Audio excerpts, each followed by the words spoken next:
My fellow Americans, tonight I want to talk to you about Syria, why it matters, and where we go from here. Over the past 2 years, what began as a series of peaceful protests against the repressive regime of Bashar al-Assad has turned into a brutal civil war.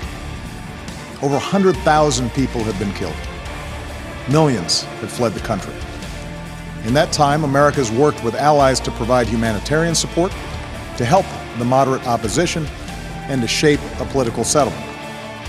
But I have resisted calls for military action because we cannot resolve someone else's civil war through force, particularly after a decade of war in Iraq and Afghanistan.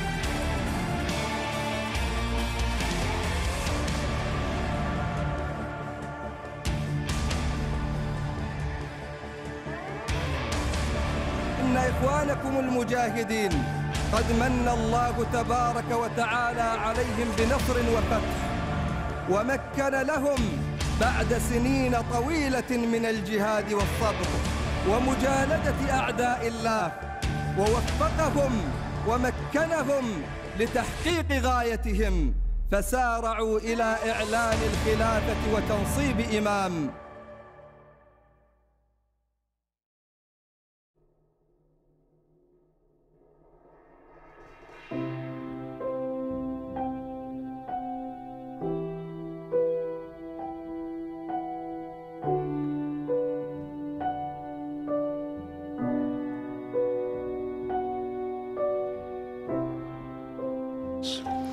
A short time ago, I ordered the United States Armed Forces to launch precision strikes on targets associated with the chemical weapons capabilities of Syrian dictator Bashar al-Assad.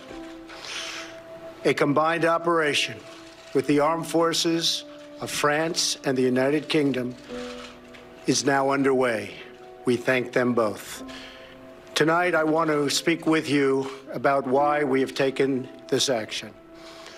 1 year ago, Assad launched a savage chemical weapons attack against his own innocent people. The United States responded with 58 missile strikes that destroyed 20% of the Syrian Air Force. Last Saturday, the Assad regime again deployed chemical weapons to slaughter innocent civilians, this time in the town of Douma, near the Syrian capital of Damascus.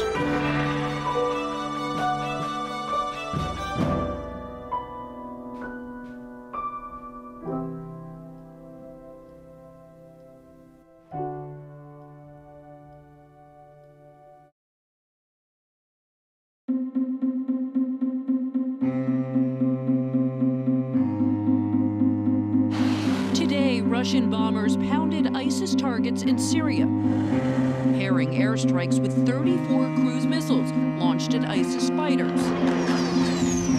In all, 127 strikes of retaliation for the ISIS downing of a Russian commercial jet. And President Putin promised this was just the beginning.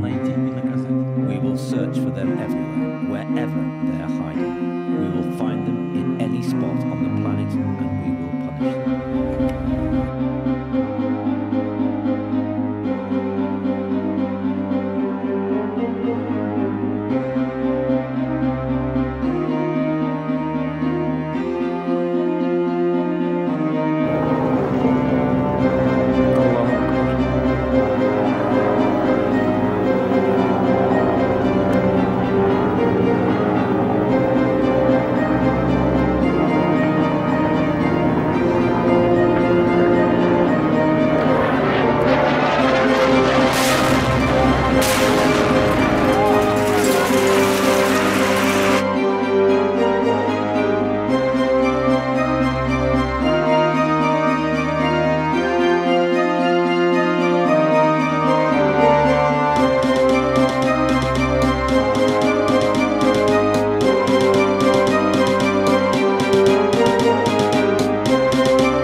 lojistik desteğimizi vermeye de devam edeceğiz.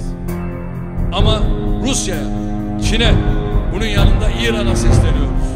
Lütfen şu ana kadar olan tavrınızı tekrar gözden geçirin. Bu zalim yönetimlerin yanında olanları tarih affetmeyecektir diyorum.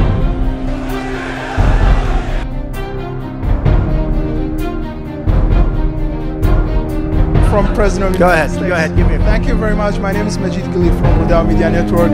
I want to, sir, ask you, you always talk about... Excuse me, you said where from where? Rudal Media Network from Kurdistan region, North Okay. Iraq. I'm Kurd. Good, good. Sir, Great people. thank you, sir. Great Mr. people. President, Mr. Thank you. President, Are you a Kurd? They're Mr. great people, they're great fighters. I like them a lot. Let's go. I like this Mr. question. President, so far. you always say you support your allies. Kurds right now, after the defeat of ISIS, are under a lot of pressure in Syria and in Iraq by many adversaries. It's true. What will you do to elevate their position, to support them, in order after they help the United States to defeat ISIS? Well, we are helping them a lot, and we've been very friendly with them. As you know, we've fought side by side. And we have defeated ISIS, essentially, a very short while ago in the Middle East. And we did it with a lot of help from the Kurds. And they're great fighters. You know, some people are great fighters, and some people aren't. The Kurds are great fighters, and they're great, great people. And we're discussing that situation exactly right now.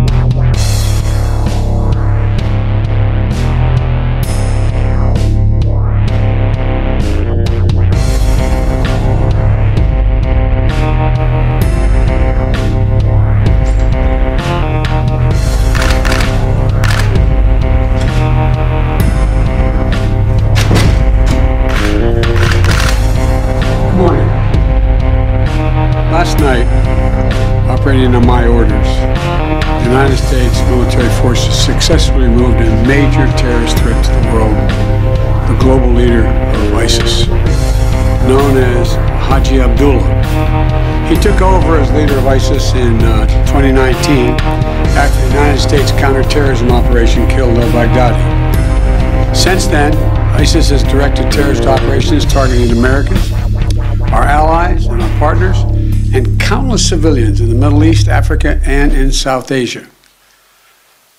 Haji Abdullah oversaw the spread of ISIS-affiliated terrorist groups around the world after savaging communities and murdering innocents.